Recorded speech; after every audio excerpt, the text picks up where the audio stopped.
Hello दोस्तों, नमस्कार। स्वागत है आप सभी का आज के इस वीडियो में। और आज के इस वीडियो में मैं आप सबके साथ शेयर करने वाला हूं एसएससी सीजीएल 2024 के लिए लास्ट टाइम में आप जीएस के लिए क्या स्ट्रेटजी अपना सकते हैं उसके बारे में। और जैसा कि मैं आप सभी को अपना स्कोर बता दूं, सीएचएसएल 2024 में मेरे जो स्कोर थे 42.5 थे और जो सिलेक्शन फेज का जो ग्रेजुएशन लेवल था उसमें मेरे 38 मार्क्स थे। और जो सिलेक्शन पेज का जो 10+2 जो लेवल था उसमें मेरे जो थे वो 42 मार्क्स थे। ठीक है। और अगर मैं सीएचएसएल 2023 की बात कर लूँ तो मेरे जो 38 थे और जो है सीजीएल 2023 में जो है 40 मार्क्स थे जीएस में। तो ये स्कोर थे मेरे जीएस में, आप पिछले मैं बता दिया हूँ। और आप सभी को लग रहा होगा कि ठीक ठाक स्कोर है, उसी के बिहाफ में आप सबको ये स्ट्रेटजी बताने वाला हूँ। और ये भी मैं आप सबके साथ शेयर करने वाला हूँ कि आप लास्ट टाइम में लूसेंट पढ़ें, कौन सी बुक पढ़ें या फिर क्या ऑनलाइन सोर्स फॉलो कर सकते हैं, सारा कुछ इस वीडियो में आप सबके साथ शेयर करने वाला हूँ। चलिए वीडियो को शुरू करते हैं। और अगर आप चैनल पर नए हैं, चैनल को सब्सक्राइब कर लीजिएगा, बेल आइकन प्रेस कर लीजिएगा और वीडियो को ज़्यादा से ज़्यादा शेयर कीजिएगा। बहुत बड़ी वीडियो नहीं होने वाली है और बहुत लंबे चौड़े वही बात मैं आप सबको नहीं बताने वाला हूँ, उतना ही बताऊँगा जो आप लास्ट टाइम में प्रेफर कर पाओ। ठीक है। तो सबसे पहले हम सबको बता दूं कि देखिए एसएससी में जो जीएस का जो सिलेबस जो है बहुत ब्रॉड है। ठीक है। लेकिन एक चीज़ ब्रॉड है, फिर भी उस चीज़ को आप आराम तरीके से अगर सही तरीके से अगर जाओ तो उसको कवर कर सकते हो। ठीक है। अब चलिए बात करते हैं। देखिए आपको सब्जेक्ट में क्या क्या मिलते हैं एसएससी में। हिस्ट्री मिलता है, हिस्ट्री में 3 पार्ट होते हैं, एंशिएंट, मिडिवल, मॉडर्न। ठीक है। उसके बाद आपको पॉलिटी मिलेगा, ज्योग्राफी मिलेगा, इकोनॉमिक्स मिलेगा। और स्टैटिक में, जैसे स्टैटिक में आर्ट एंड कल्चर में जैसे ज़्यादातर जो फेस्टिवल होते हैं, इंस्ट्रूमेंट्स जो कोई बजाता है उससे कौन संबंधित है, या फिर उसके बाद कौन सा नृत्य कहाँ पे है, या फिर भरतनाट्यम जो शास्त्रीय नृत्य हैं उनमें कौन से जो है एक्सपोनेंट जो है किस नृत्य से संबंधित है। और घराना से संबंधित क्वेश्चन आ जाता है कि कौन से घराने से कौन है। और नंबर ऑफ प्लेयर, ठीक है, कुछ गेम्स के जो है उसमें जो शब्द होते हैं इस तरह के। तो ये सारी चीज़ें आप सबको देखने को मिल जाती हैं और यही आप सबको थोड़ा सा ब्रॉड बना देती हैं। कंप्यूटर के एक आध क्वेश्चन आप सबको देखने को मिल जाते हैं, तो बेसिक कंप्यूटर आप सभी पढ़ सकते हैं। अब देखिए ये तो सिलेबस हो गया कि आपको क्या क्या पढ़ना होता है। और रही बात 4 से 5 क्वेश्चन आपको करंट अफेयर और एसएससी का करंट अफेयर, जैसा कि अभी पिछले आप सभी सीएचएसएल और सिलेक्शन पेज या फिर जेई या फिर सीपी इसमें देख पा रहे होंगे, तो बहुत पीछे है, यानी कि करंट कहा ही नहीं जा सकता, उसको बस पास्ट अफेयर कहा जा सकता है, तो मान सकते हैं। तो आप देखिए क्या क्या करना है। देखिए अगर आप लास्ट टाइम में आज मान लीजिए आप एसएससी सीजीएल 2024 की प्रिपरेशन करने जा रहे हो और आपके पास टाइम बहुत ज़्यादा नहीं है, 20 दिन 22 दिन अप्रॉक्स है, तो उसमें आप क्या कर सकते हो। देखिए अगर आप लास्ट टाइम में लूसेंट लेके बैठ रहे हो तो सबसे बड़ी मूर्खता है, क्योंकि लास्ट टाइम में इतनी मोटी बुक अगर आप लेके बैठ रहे हो तो वैसे भी आप देख के डिमोरलाइज हो जाओगे। तो आपको क्या क्या फॉलो करना है मैं आप सबको बता दे रहा हूँ और मैं कैसे करता हूँ ये सारा कुछ मैं आपको। देखिए अगर आपको कोई बुक पढ़नी है, ऑथेंटिक बुक पढ़नी है, तो देखिए 2 बुक होती है जैसे जनरली जो फेमस होती है। पहला, अगर बुक में अगर मैं बात करूँ तो अभी इसको रुकते हैं। देखिए एसएससी में आप सबको पता हो कि सबसे ज़्यादा आपको रिलेवेंट क्या मिलता है, पीवाईक्यू क्वेश्चन। तो अगर आप प्रीवियस ईयर क्वेश्चन को ज़्यादा से ज़्यादा अगर कर ले रहे हो तो वो बेनिफिट हो, कहीं ना कहीं क्वेश्चन उसमें रिपीट होते रहते हैं, एक पैटर्न होता है जो रिपीट होता रहता है। ठीक है। अब उसके बाद जो है एक सब्जेक्ट आपको इकोनॉमिक्स भी देखने को मिलता है। तो अब जो है पीवाईक्यू अगर आप कर लियो तो अच्छी बात है, और थोड़े से आप नॉर्मल जो एक आइडिया होता है किस सब्जेक्ट के बारे में उसको भी आपको ओवरव्यू होना चाहिए। ठीक है। अगर आप लूसेंट पढ़ ले रहे हो, आप पढ़ लियो तो अच्छी बात है, नहीं पढ़ पा रहे हो लास्ट टाइम में अगर पढ़ने जा रहे हो तो फिर उसके लिए मैं ये वीडियो बना रहा हूँ। ठीक है। तो आप सबसे पहले पीवाईक्यू क्वेश्चन को प्रेफर करिए। आप पीवाईक्यू के लिए कोई भी बुक ले सकते हो, मार्केट में काफ़ी सारी बुक है, आप उसको ले सकते हो। नहीं तो जो आप टेक्स्ट बुक के लिए हैं या फिर मतलब मैं प्रमोशन नहीं कर रहा हूँ, कोई भी जैसे टेस्ट सीरीज होती हैं उसमें पीवाईक्यू के क्वेश्चन के जो है काफ़ी सारे कंटेंट अवेलेबल है। जैसे आरबी सर यानी कि शुभम जैन सर है, उनकी जो एप्लीकेशन है उसमें आपको फ्री में ही सारे जो पीवाईक्यू आए हैं उनके सेक्शन वाइज जो है आपके और एग्जाम वाइज आपको मिल जाएंगे। ठीक है। आप उसको क्वेश्चन को मतलब अटेम्प्ट कर सकते हो और उसके फिर इसका डिस्क्रिप्शन भी देख सकते हो। ये तो हो गया ऑनलाइन सोर्सेज। अब आपको पढ़ना क्या क्या है। देखिए अगर आपको पता हो करियर विल से आप पढ़ रहे हो जीएस तो भी, लेकिन लास्ट टाइम में नहीं, किसी भी जो है लास्ट टाइम में आप सिलेबस नहीं कंप्लीट कर सकते हो, तो पीवाईक्यू क्वेश्चन को जितना ज़्यादा लगाइए। और एक चीज़, आपने परमार एसएससी सर का नाम सुना होगा जो यूट्यूब पे काफ़ी सारे इस समय फेमस हो गए हैं, तो उनकी एक पीवाईक्यू 4 नाम से एक जो है इस समय सीरीज चल रही थी, जो कि अभी 30 लेक्चर हुए हैं उसमें और अब वो बाइंड अप हो चुकी है। तो अगर आप प्रेफर करना चाहते हो तो परमार सर की जो है पीवाईक्यू पार्ट 4 की सीरीज को जो है आप फॉलो कर सकते हैं। उसके अलावा उन्होंने अब जो है वन शॉट कराना शुरू किया है।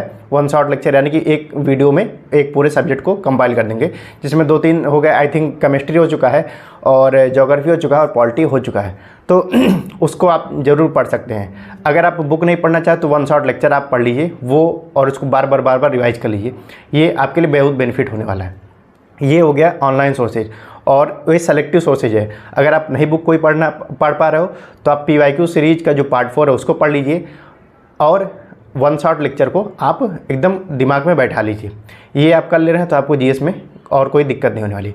उसके अलावा अगर आप कोई बुक पढ़ने चाह रहे हो तो बुक में मैं बता दे रहा हूँ। देखिए, एक लूसेंट है, अगर आप पढ़ पा रहे हो तो अच्छी बात है, नहीं पढ़ पा रहे हो तो उसको हटा दीजिए, कोई दिक्कत नहीं है। आप मनोहर पांडे की जो अरिहंत पब्लिकेशन की बुक आती है उसमें 3 वॉल्यूम होते हैं। एक सबसे पतली होती है, फिर उसकी मीडियम होती है, फिर उसका सबसे मतलब ज़्यादा होता है। तो आप अगर चाहें तो जो है पतली वाली जो बुक आती है, जो आई थिंक 20 रुपये की आती है, वो उस पर प्रिंटेड 30 लिखा होगा, लेकिन वो 20 रुपये में आपको मिलेगी। वो बुक आप ला के उसको पढ़ लीजिए। आपको हर चीज़ के बारे में आपको एक रफ आइडिया मिल जाएगा। अगर आप साइंस की बात कर रहे हो, साइंस में अगर आप लूसेंट बुक में जाओगे तो जो साइंस पोर्शन है आप उसको पढ़ लीजिए, वो मोर देन सफिशिएंट है, बहुत ज़्यादा भी नहीं है, और वो कम टाइम में आपका हो भी जाएगा। उसके बाद कंप्यूटर, आप वहाँ से कंप्यूटर लूसेंट बुक से आप 2 चीज़ कवर कर लीजिएगा, कंप्यूटर और जो है साइंस, ठीक है, ये दोनों आप वहाँ से कवर कर लीजिएगा। अब देखिए, जैसे इकोनॉमिक्स का सेक्शन है, इकोनॉमिक्स से बहुत ज़्यादा क्वेश्चन तो नहीं देखने को मिलते हैं, लेकिन आप वहाँ पे क्या क्या कवर कर सकते हैं। जैसे कुछ जो इकोनॉमिकल जो कमेटी बनाई गई थी उसको आप देख लीजिए, जैसे गरीबी से संबंधित है या फिर इनकम से संबंधित है, तो इस तरह से जो भी चीज़ें हैं। उसके बाद नेशनल इनकम, जैसे GDP, GNP, ठीक है, NNP, NDP, इस तरह के जो भी आप टर्मिनोलॉजी सुने होंगे, ये एक पेज पे दिया हुआ है, उसको आप अच्छे तरीके से पढ़ लीजिए कि GDP कैसे निकालते हैं, GNP कैसे निकालते हैं। यहाँ से एक क्वेश्चन देखने को हर हाल में मिलता है। उसके अलावा 5 ईयर प्लान से क्वेश्चन आपको देखने को मिलता है। और इसके अलावा एक आप देखें, एक कंसेप्ट सुनेंगे जो है M1, M2, M3, M4 का, ये इकोनॉमिक्स में आप इसको अच्छे तरीके से, तो ये 3-4 चीज़ें हैं, जैसे कुछ कमेटी हो गई, 5 ईयर प्लान हो गए, फिर उसके बाद जो आपका ये M1, M2 हो गया, नेशनल इनकम हो गई। ये 4-5 टॉपिक जो मैंने बताया इकोनॉमिक्स में, आप ये चीज़ तो पढ़ के आराम से जाइए, यहाँ से आपको क्वेश्चन देखने को जरूर मिलेंगे। पॉलिटी में आप सभी को पता है कि पॉलिटी का बहुत बड़ा सिलेबस नहीं है, लेकिन आपको आर्टिकल और जो 5 ईयर अमेंडमेंट हो गया और उसका शेड्यूल होगा, ये सब तो नॉर्मल बात है कि आप सभी कुछ पढ़ना है, इसी में से आते ही बहुत बड़ा पॉलिटी का सिलेबस नहीं है।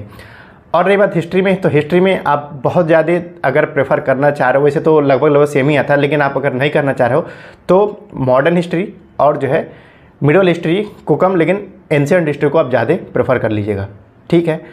अब आर्ट एंड कल्चर के लिए अगर आपको कहीं कुछ नहीं मिल रहा तो लूसेंट बुक में जाएंगे तो आर्ट एंड कल्चर के लिए एक कला और संस्कृति नाम से एक चैप्टर होगा, वहाँ पे आपको जो शास्त्रीय नृत्य हैं उनसे संबंधित एक्सपोनेंट है वो मिल जाएंगे, कौन सा नृत्य कहाँ पे किया जाता है वो भी मिल जाएगा, और आपको कौन सा फेस्टिवल कहाँ मनाया जाता है ये भी मिल जाएगा, और कौन से इंस्ट्रूमेंट से कौन रिलेटेड है ये भी मिल जाएगा। ये चीज़ें आप जरूर करके जाइए। साथ ही साथ स्पोर्ट टर्मिनोलॉजी कि मतलब कि जैसे कि क्रिकेट है तो क्रिकेट से कौन कौन से शब्द रिलेटेड, जैसे नो बॉल हो गया, फ्री हिट हो गया, ये सारी चीज़ें हैं। और फिर इसके बाद एक इनके जो भी मतलब होते हैं, जो माप होता है, जैसे कि क्रिकेट के पिच की लंबाई, स्टंप की ऊंचाई, गेंद की जो डायमीटर या फिर जो है रेडियस क्या होती है, वेट क्या होता है गेंद का, बैट की लंबाई कितनी होनी चाहिए, ये अब आप सभी देख पा रहे हो जो CHSL और CPO में पूछा गया है, जैसा कि मैं बता पा रहा हूँ।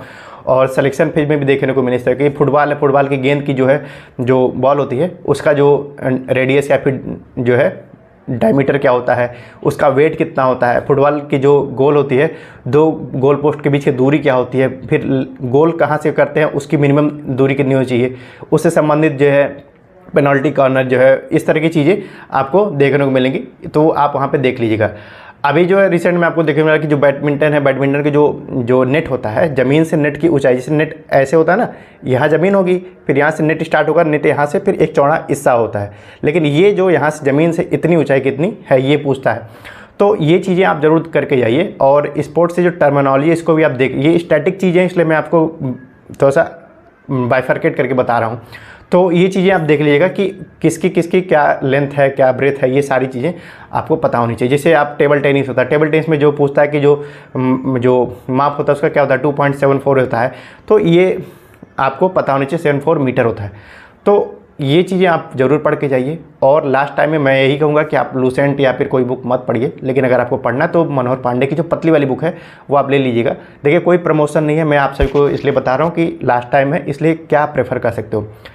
अगर बुक की बात करूं तो बुक में मैंने आपको बता दिया कि मनोहर पांडे की वो पत्ती वाली बुक ले लीजिएगा, उसको आप पढ़ लीजिएगा, हिस्ट्री पॉलिटिक्स इकोनॉमी जो भी पढ़ना है आपको वहाँ पे। उसके बाद जो अगर आपको साइंस और जो है आर्ट एंड कल्चर और कंप्यूटर ये अगर अच्छे तरीके से कवर करना है तो आप लूसेंट को प्रेफर कर लीजिएगा, वहाँ पे ये चीज़ें अच्छी तरीके से दी हुई हैं। उसके बाद अगर ऑनलाइन सोर्स में PYQ अगर करना है तो परमार सर की आप PYQ जो पार्ट सीरीज 4 चली है उसको कर रही है, साथ ही साथ जो 1 शॉट लेक्चर करा रहे हैं उसको आप कर लीजिए।